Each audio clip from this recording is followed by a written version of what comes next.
శ్రీమాత్రే నమః. ఓం గం గణపతయే నమః. ఐం సరస్వత్యై నమః. ఓం జ్ఞానానందమయం దేవం నిర్మలస్ఫటికాకృతిం ఆధారం సర్వవిద్యానాం శ్రీహయగ్రీవముపాస్మహే. ఓం అరుణాం కరుణాతరంగితాక్షీం ధృతపాశాం కుశపుష్పబాణచాపాం అనిమాధివిరావృతాం మయూఖైః అహమిత్యేవ విభావయే భవానీం.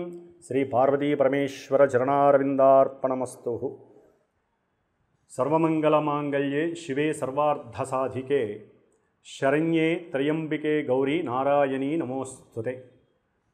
వీక్షించేటటువంటి ప్రేక్షక మహాశయులందరికీ కూడా శ్రీ విశ్వావసునామ సంవత్సర నూతన సంవత్సర యుగాది శుభాకాంక్షలు. ఈ విశ్వావసునామ సంవత్సరంలో సమస్త జనులందరికీ, సమస్త జీవకోటి అంతటికీ కూడా మన విశ్వంలో ఉన్నటువంటి ప్రతి అణువు పరమాణువుకి కూడా శుభం చేకూరాలని ఆశీర్వదిస్తూ, ఆ పార్వతీ పరమేశ్వరులు మరియు లక్ష్మీనారాయణుల యొక్క అనుగ్రహం సమస్త లోకాలకి కూడా వ్యాప్తి చెందాలని కోరుకుంటూ, మరి ఈ యొక్క యుగాది అనగా మార్చి 30వ తేదీ ఆదివారమున ప్రారంభమయ్యేటటువంటి 2025వ సంవత్సరం మన యొక్క సనాతన ధర్మంలో ఈ యుగాదికి ప్రత్యేకమైనటువంటి విశిష్టత ఉన్నది. ఇది వచ్చే సంవత్సరం 2026 మార్చి 19వ తారీఖు వరకు కూడా 355 రోజులుగా ఈ యొక్క యుగాది సంవత్సరం జరపబడుతుంది. మరి ఈ ఉగాది శ్రీ విశ్వావసునామ సంవత్సరము అధిష్టాన దేవత వైశ్వానరుడు అనేటటువంటి అగ్ని భగవానుడు.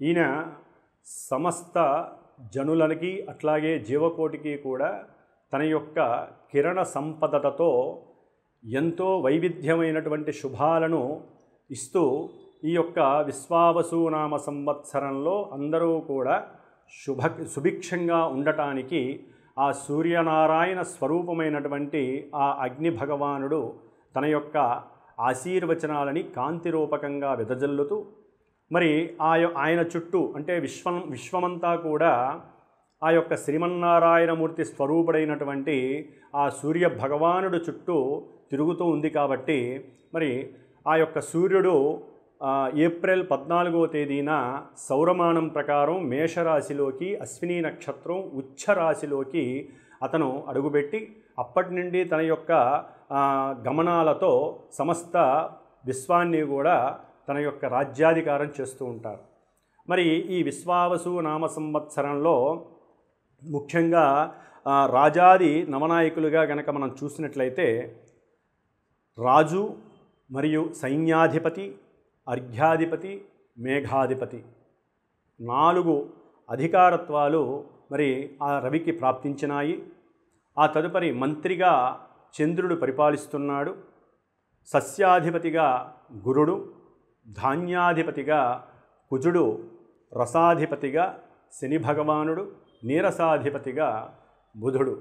మరి వీరందరికీ కూడా తమకిచ్చినటువంటి అధికారాల ద్వారా మన యొక్క భూమి పంచభూతాలతో ఆవరించి ఉండటం ద్వారా వీటి ద్వారా మనకి శుభాలు అశుభాలు అనేవి జరుగుతూ ఉంటాయి. ముఖ్యంగా సస్యశ్యామలమైనటువంటి పాడి పంటలకి కానివ్వండి, మేఘాధిపత్యం ద్వారా ఆ మేఘాలు వర్షాలుగా కురియడం ద్వారా సమస్త జీవరాశులకి కూడా ఆహార పదార్థాలుగా ఏవైతే ఉంటాయో వాటికి, అట్లాగే వస్త్ర సముదాయంగా ఏవైతే ఉంటాయో వాటికి సంబంధించినటువంటి ధాన్యాల మీద, మరియు ఈ రాజ్యాలను పరిపాలించేటటువంటి అంటే దేశాలను పరిపాలించేటటువంటి నాయకుల మీద మరి వీరి యొక్క చర్య ప్రతిచర్య జరపబడుతూ ఉంటాయి.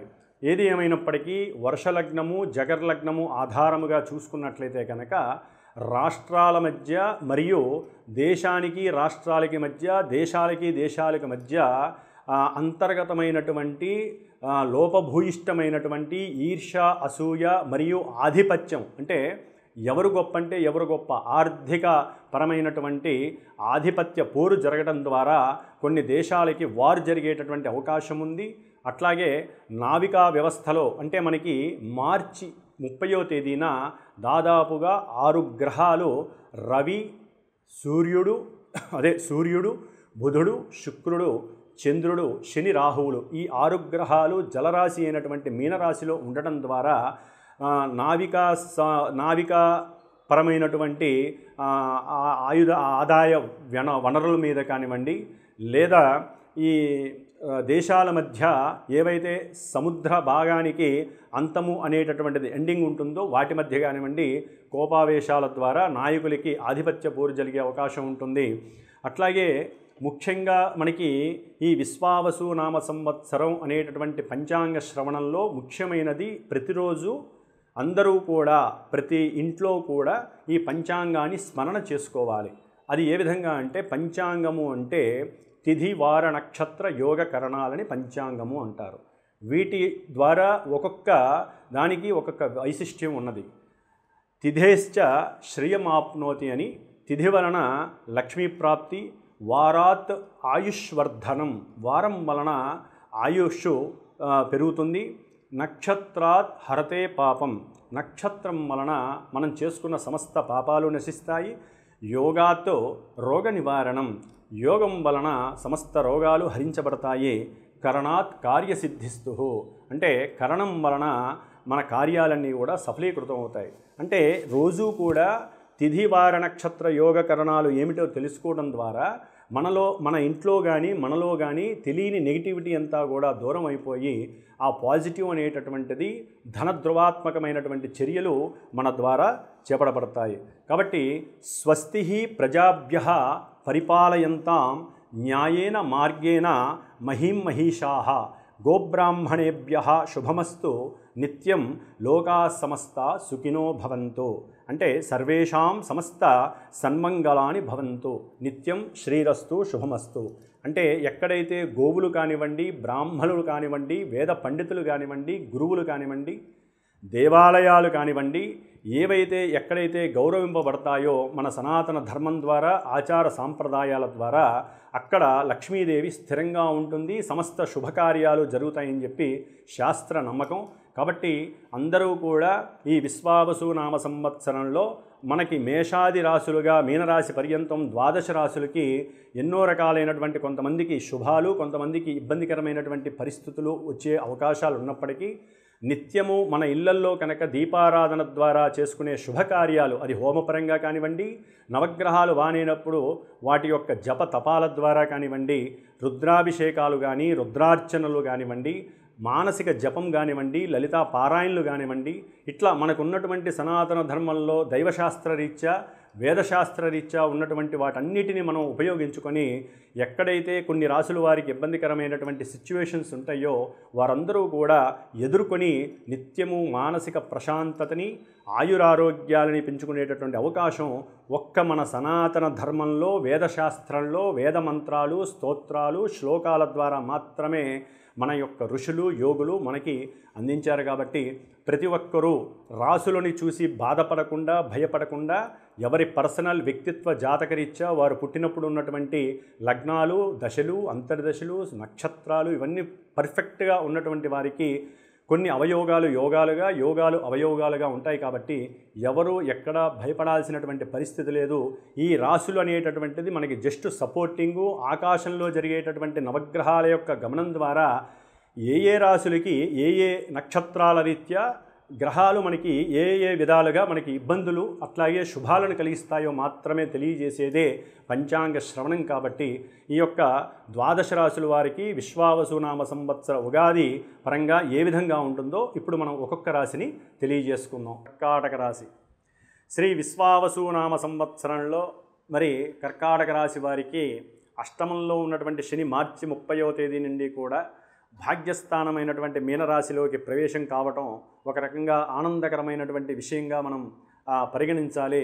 ఎందుకంటే వీరు మృత్యువు యొక్క ఒడిలోంచి బయటకు వచ్చినట్లుగా కర్కాటక రాశి వారు ఎన్నో ఇబ్బందులు పడ్డారు. ఆకస్మికంగా వారికి కలిగేటటువంటి నష్టాలు, ప్రమాదాలు, ఉద్యోగ ప్రమోషన్స్లో విఘాతాలు, అట్లాగే పెద్దవాళ్ళ యొక్క మరణాలు వారి ఇంట్లో, లేదా వీరికే ఒక్కోసారి మానసిక వికారాలు కలిగి సరైనటువంటి సౌకర్యకరమైనటువంటి మాతృప్రేమ కానీ గృహ సంబంధిత విషయాలలో సరైన సమయానికి ఆర్థికంగా ధనం లభించకపోవటం ద్వారా వీరు కర్కాటక రాశి వారు శనిగ్రహం వలన చాలా చాలా చాలా ఇబ్బందులు పడినటువంటి పరిస్థితి ఈ మార్చి 30 వరకు. మరి మార్చి 30వ తేదీ నుండి 9వ స్థానంలోకి మీనరాశిలోకి ఎప్పుడైతే వస్తారో వీరికి ఉన్నతమైనటువంటి, అంటే కర్కాటక రాశి వారికి వ్యాపారంలో పెట్టుబడులు పెట్టడం ద్వారా కొంత భాగ్యపరమైనటువంటి ధనలాభం కలుగుతుంది. అట్లాగే విదేశాలకు వెళ్ళొచ్చే అవకాశం ఉంటుంది. అట్లాగే జల ప్రయాణాలు, అంటే నీటిలో ప్రయాణాలు, సముద్రాల మీద కావచ్చు, నదుల యందు కావచ్చు, చక్కగా ఆహ్లాదకరమైనటువంటి ప్రయాణాలు చేసే అవకాశం ఉంటుంది. మరి ఈ కర్కాటక రాశి వారికి భాగ్యంలో ఉన్నటువంటి శని, రాహు, బుధ, శుక్ర, రవి, చంద్రులు యొక్క ప్రభావం మార్చి 30వ తేదీన కొంత తండ్రి యొక్క ఆరోగ్యపరమైనటువంటి సమస్యలు, వీరికి ఉన్నటువంటి వెహికల్స్ పరంగా కానివ్వండి, లేదా గృహపరమైనటువంటి పరంగా కానివ్వండి, కొంత లాభాలు తెచ్చిపెట్టే వారికి లాభాలు తెచ్చిపెడితే, కొంత ఇబ్బందులు కలిగజేసే వారికి ఇబ్బందులు కలిగజేస్తాయి. ఏదేమైనప్పటికీ కూడా వ్యాపారంలో కొంత వీరు పడేటటువంటి కష్టాన్ని బట్టి ఈ శని భగవానుడు వీరికి చక్కటి లాభస్థితిని అయితే కలుగజేస్తున్నాడని చెప్పుకోవచ్చు. భార్యపరంగా కనుక మీరు పెట్టుబడి పెట్టినట్లయితే కొంత ఆర్థికపరమైనటువంటి లాభాలు కర్కాటక రాశి వారికి కనిపిస్తున్నాయి. మరి గురు మహానుభావుడు వీరికి మే 14వ తేదీన మిథున రాశి, అంటే వ్యయస్థానంలోకి రావడం ద్వారా కొంత వ్యాపారపరంగా వీరు 1-4 సార్లు ఆలోచించైనా సరే వ్యాపార విస్తరణ చేయటానికి, లేదా ఏదైనా ఒక ఉద్యోగంలో వీరు చేరటానికి కానివ్వండి, కొంత ధనాన్ని ఖర్చు పెట్టి, అంటే అప్పు చేసి ధనాన్ని ఖర్చు పెట్టే పరిస్థితి కలుగుతుంది. దానికి తండ్రి యొక్క సహకారం చాలా అవసరం అవుతుంది. కాబట్టి తండ్రితో కొంత ఆలోచించి మాట్లాడండి. మీ యొక్క సంకల్పాన్ని వారికి తెలియజేయండి. కర్కాటక రాశి వారు ఉన్నతమైనటువంటి చదువులు చదవడానికి చాలా యోగ్యకరంగా ఉంది. అట్లాగే మీరు చేసేటటువంటి ఉద్యోగంలో కొంచెం దూర ప్రాంతాలకు వెళ్ళి, లేకపోతే కొంత ఉన్న ప్రదేశంలోనే కొత్త ప్రదేశాలని చూసేటటువంటి పరిస్థితులు కూడా కనిపిస్తున్నాయి. దాని ద్వారా మీకు సేవకా వృత్తిలో మీరు ఇప్పటి వరకు ఎంతైతే మీ యొక్క తెలివితేటల్ని, బుద్ధిని, జ్ఞానాన్ని ప్రదర్శించారో దానికి తగ్గట్టుగా మీకు ఉన్నతమైనటువంటి ఆర్థిక స్థితి మీకు కనపడుతోంది. అట్లాగే అక్టోబర్ 18 తర్వాత గురుడు ఉచ్చస్థితి మీ యొక్క సొంత రాశిలోకి వచ్చినప్పుడు ఇంకా వృద్ధి, వ్యాపారంలో కానీ, ఉద్యోగంలో కానీ, చదువు విషయంలో కానీ, లేకపోతే అబ్రాడ్ నుంచి వచ్చే ధన విషయంలో వృద్ధి ఉండే అవకాశం ఉంటుంది. రాహు అష్టమంలో రావటం వలన కొన్ని కష్టాలు ఎదురవుతాయి. కేతువు ద్వితీయంలోకి రావటం వలన ఆర్థిక పరంగా లాభం ఉన్నప్పటికీ తండ్రి పరంగా కొంత మానసికంగా మనోవ్యధ, కుటుంబ పరంగా కొంత విభేదాలు కలిగే అవకాశం ఉంటుంది. కాబట్టి రాహుకేతువులకి సంబంధించిన జప దానాలు కానివ్వండి, రాహుకేతువులకి సంబంధించిన సుబ్రహ్మణ్య పాశుపత హోమం కంపల్సరీ వీరు మే 18 తర్వాత నుంచి కంపల్సరీ చేసుకోవాల్సిన అవసరం అయితే ఉంది. సుబ్రహ్మణ్య అష్టకాన్ని, సుబ్రహ్మణ్యేశ్వర పూజని వీరు తప్పకుండా ఆరాధన చేయవలసిందే ఈ సంవత్సరం అంతా కూడా. ఓం శుభమస్తు. ఓం శ్రీమాత్రే నమః.